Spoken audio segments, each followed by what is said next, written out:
Moses joining me on the desk for a first look at sports, and of course, it's every cliche out there, but the Bobcats have their backs towards the wall as they play Game 4 tonight. But before we get to that, you have details on what happened over the weekend. Well, of course, heading into Game 3, it was a little bit of a different story. A lot of things for the white court bounces, we should say, went their way following that. And, of course, Devin Green had to start in this one. Christopher Ty still out with some kind of bug. We're not entirely sure, but Green was a busy man at start. Second period, Colton Mayer alone in the slot. The slapper can't beat Green. More pressure from the Wolverines. Mad scramble again. Puck is loose. Matthew Abbott's point-blank shot denied by Austin McDonald and out of play. Now white court eventually breaking the deadlock. Stretch pass. Ryan Berlin connects for his third goal of the postseason. 1-0. Moments later, Evan Warmington beats two defenders and cuts through to the goal mouth.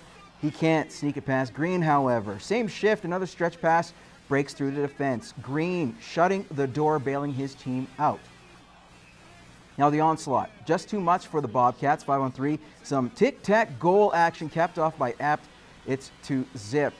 Then a minute later, Joel Kosher. His pass reaches Joel Herbert, and he scores, putting an end to Green's night. 3 goals on 25 shots. Enter Sean Kuhn, who stepped in the rest of the way. Didn't keep the Wolverines from scoring. In the third, Mayer weaves his way from his own blue line and sneaks it past Kuhn to make it 4-0. The Bobcats do end the shutout bid. Tyler Kuhn's one-timer beats Riley Corbin. That made it 4-1 white court. Late in the third, Berlin had a chance for his second. However, he gets hauled down. The ref calling a penalty shot, so Berlin skates left and elects to go blocker side. Kuhn makes the stop. Wolverines would add another. However, white court would win this one. 5-1 the final. After drawing first blood in the series with a 3-0 win, the Bobcats have dropped the last two, outscored 11-6, and despite 9 of those goals led in by Green, head coach Gary Van Herwe was quick to defend his goalie. Devin Green may be one of our best players, if not our best player. So certainly Devin's in the mix. And I mean, Sean Kuhn came in to give Devin a little bit of fresh air, and he stepped up and played fairly well. So I don't look at goaltending last night at all as being a contributing factor to us not winning. We also realize, on the other hand, that you just got to win one game, and we've got the home ice advantage again. So we're going in there tonight very optimistic, knowing what we have to do. All right, other hockey news from the AJHL. In their Game 3 series with the Sherwood Park Crusaders, the Bonnyville Pontiacs were in desperation mode after blowing leads in Game 1 and after giving up a game winner with just seconds left in Game 2. Bonnyville elect to go with Josh Erickson in goal for the second straight game. The Crusaders opened the scoring on a turnover in the Pontiac zone. Sean McTavish with a floater, beating Erickson for his second of the playoffs.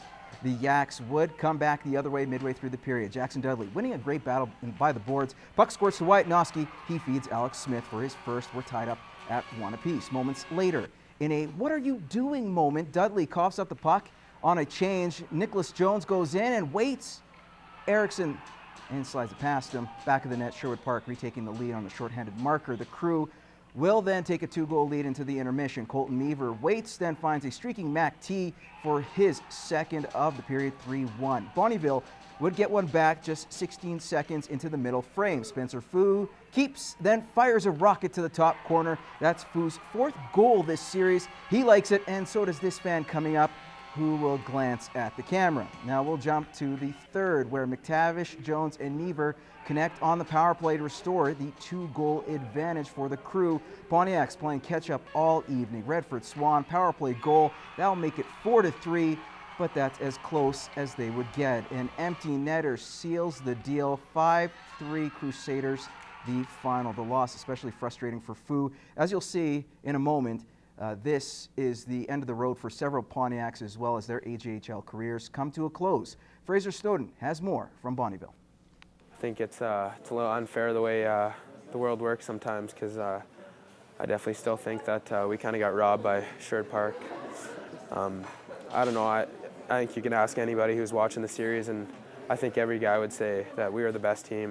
It was a bitter pill to swallow for Spencer Fu and the Pontiacs, losing 3 straight to the Crusaders, putting the damper on Fu's breakout season. But Fu is quick to point out that it's not about him. I ended up getting a lot of freedom and creativity from the coaching staff, and was just able to use that to my advantage. And I mean, not a chance that I have would I have put up the numbers if it weren't for the other 23 guys in the room. With the season ending, the team will lose quite a few players as they've hit the age cap of 20. It was a somber moment as players took their time on the ice after their elimination and realizing this was the last game with the team. You know, it's mixed emotions. You know, you put so much into something for 4 years, and it just comes to an end like that.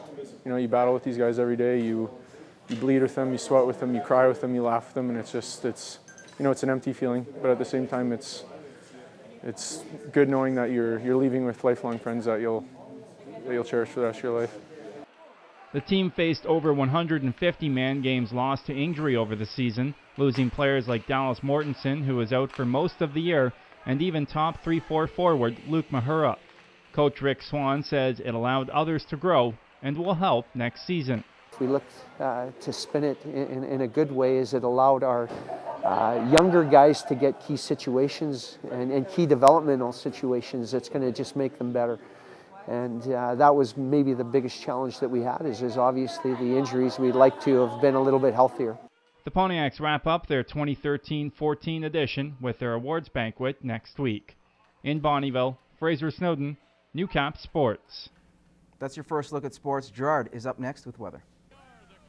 It was a silver lining for the Lakeland Rustlers futsal teams, that is. Both the men's and ladies were in Fort McMurray over the weekend in the hunt for an ACAC title. The defending champion ladies started the tournament with a pair of victories and a draw before losing the gold medal final to Medicine Hat. The men, meanwhile, had a solid round robin, earning a spot in the gold medal final, losing to the top team in the province, Keano College. Third-year Braden Bretzer was named to the ACAC All-Conference first team, while fourth-year Omar Amador was named to the second team. Now tonight at the Civic Center, it's a must-win game for the Lloydminster Bandits, dropping a 9-5 decision to the Bisons in Wainwright. The home teams have won all 5 meetings this series, and the Bandits hope that trend will continue for at least one more night. Puck drop is at 8 o'clock. That's all the time we have in sports. We'll have more Newcap news and weather after the break.